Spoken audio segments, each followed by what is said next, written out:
बोधगया के जयप्रकाश उद्यान में हर्षोल्लास के साथ मनाया गया संविधान निर्माता बाबा साहेब डॉक्टर भीमराव अंबेडकर का 133वां जन्मदिन। नमस्कार। भीमराव रामजी अंबेडकर, जिनका जन्म 14 अप्रैल 1891 तथा उनका परिनिर्वाण 6 दिसंबर 1956 को हुआ था। बताता चलूं, वो डॉक्टर बाबा साहेब अंबेडकर के नाम से लोकप्रिय भारतीय बहुज विधिवेता, अर्थशास्त्री, राजनीतिज्ञ और समाज सुधारक थे। उन्होंने अपने जीवन काल में दलित बौद्ध आंदोलन को प्रेरित किया और अछूतों दलितों से सामाजिक भेदभाव के विरुद्ध अभियान चलाया था। श्रमिकों, किसानों, महिलाओं के अधिकारों का समर्थन भी किया था। वे स्वतंत्र भारत के प्रथम विधि एवं न्याय मंत्री, भारतीय संविधान के जनक एवं भारत गणराज्य के निर्माताओं में से एक थे, जिनका जन्मदिन समारोह दिनांक 14 अप्रैल दिन रविवार को बोधगया टेम्पल मैनेजमेंट कमेटी की ओर से मंदिर के बगल में जयप्रकाश उद्यान में अवस्थित बाबा भीमराव अंबेडकर के प्रतिमा के पास पुष्पमाला पहनाकर 133वां जन्मदिन हर्षोल्लास के साथ मनाया गया। इस अवसर पर बोधगया के विभिन्न बौद्ध मठों के भिक्षुक, लामा, आसपास के स्कूल के छोटे बच्चों ने भी भाग लिया। सर्वप्रथम बोधगया टेम्पल मैनेजमेंट कमेटी के सचिव डॉक्टर महाश्वेता महारथी के द्वारा दीप प्रज्वलित कर बाबा साहेब के प्रतिमा पर फूल माला पहनाकर उनको नमन किया गया तथा सभा में उपस्थित डॉक्टर श्वेता महारथी, भंते हर्षबोधी, भंते प्रियपाल, भंते कल्याण प्रिय, सदस्य किरण लामा, अरविंद कुमार सिंह, सभी ने अपने अपने शब्दों में बाबा साहेब के गुणों को बताया। इस अवसर पर भंते प्रियपाल एवं भंते हर्षबोधी ने जिला प्रशासन से बाबा साहब के प्रतिमा के संदर्भ में अपने कुछ मांगों को भी रखा। आगे सुने। धन्यवाद।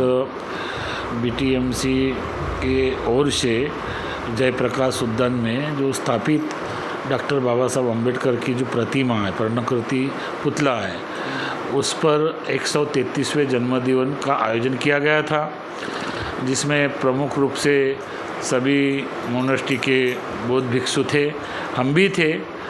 हमने भी अपने विचार वहाँ पर रखे हैं। बाबा साहब की जयंती मनाना चिंता का विषय नहीं होना चाहिए, चिंतन जैसा चिंतन का विषय होना चाहिए।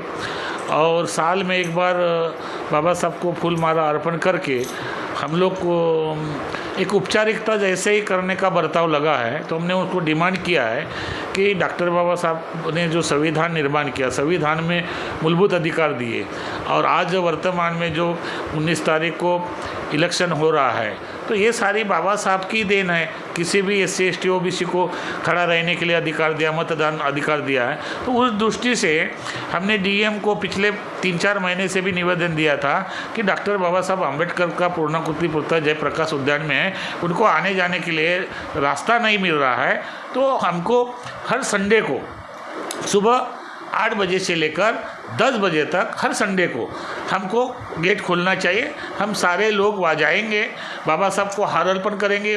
इससे क्या होगा कि जगह भी साफ़ सुथरी होगी, देखरेख भी होगी, और बाबा साहब के संविधान पर चर्चा होगी। मान के चलो कोई एक भिक्षु है, संविधान के आर्टिकल जानते हैं, तो उनको बोलेंगे कि भाई सामान्य लोगों को अभी तक संविधान के बारे में जानकारी नहीं है। जहाँ तक मेरा सवाल है, बोधगया में बोधि वृक्ष के नीचे भिक्षु संघ द्वारा पूजा पाठ होता है, संगदान होता है, ये एक आध्यात्मिक भाग है, वो होना चाहिए। उसके अपना व्यक्तिगत आप चाहते हैं कि वो संगदान वगैरह वहाँ बाबा साहब के सामने बिल्कुल होना चाहिए। मैं वही कह रहा हूँ कि संगदान होता है एक व्यक्तिगत रूप से, ये भी डेवलपमेंट है, लेकिन मूलभूत अधिकार तो संविधान में पड़े हैं। जब तक संविधान के दायरे में रहकर हमारे मौलिक अधिकारों का मांग नहीं करेंगे, इसीलिए 133वें जयंती के अवसर पर हमने संकल्प लिया है कि ज़्यादा से ज़्यादा लोगों में बाबा साहब के संविधान के बारे में कैसे अवेयरनेस आए, संविधान के बारे में कैसे रुचि आए, न्यायपालिका के बारे में कैसी रुचि आए। केवल एक दिन हार डालना, 6 दिसंबर को हार डालना, या उनके महत्वपूर्ण दिन है ऐसे ही दिन हार डाल के उनको याद करना, ये कोई मैं उसको मतलब नकारता नहीं, वो उसका व्यक्तिगत है, लेकिन हमारा सोच है कि डॉक्टर बाबा साहब आम्बेडकर ने इस भारत देश का संविधान बनाया, वो संविधान के निर्माता है, सभी जाति धर्म के लोगों को मूलभूत अधिकार संविधान में दिए हैं। इसलिए आज उनके 133वें जयंती के अवसर पर आपके चैनल के माध्यम से मैं लोगों से निवेदन करता हूं और ज़्यादा से ज़्यादा इस चैनल को देखें, सब्सक्राइब करें और इस हमारे कार्य को जो हम कह रहे हैं, हम डिमांड कर रहे हैं, अभी डीएम के पास भी जाएंगे, बोलेंगे कि भाई 14 अप्रैल 6 दिसंबर की जगह जो खुलता है हमारे डिपार्टमेंट के अंदर में आता है, तो वो हर संडे के संडे हमको खोल कर दिया जाए, ताकि हम बाबा साहब के पास जाकर माला अर्पण करेंगे, साफ सुथरी करेंगे। आज की घटना मैं बता रहा हूँ, आज बीटीएमसी के तरफ से जब गेट खोला गया तो पहली बार 2-4 लोग आदमी आए, साफ सुफ करने लगे, इतना गंदी, इतना माला बाबा साहब के पुतले पर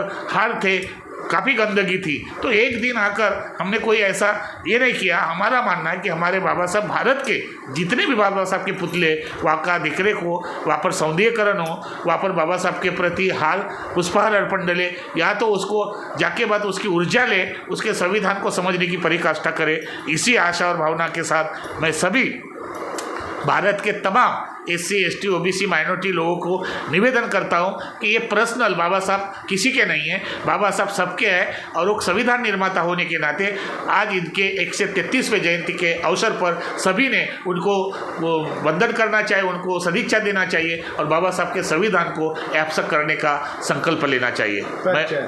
मैं भदंत हर्ष बोधी, माँ बोधी चैरिटेबल ट्रस्ट का प्रेसिडेंट हूँ। भारत को धन्यवाद देता हूँ और उनको, आपके जो दर्शक हैं या इस वीडियो को जो देखेंगे उनको कहेंगे कि आप सब्सक्राइब करेंगे ज़रूर। आज ये है कि बाबा साहब के नाम सिर्फ भारत में नहीं दुनिया में जानता है।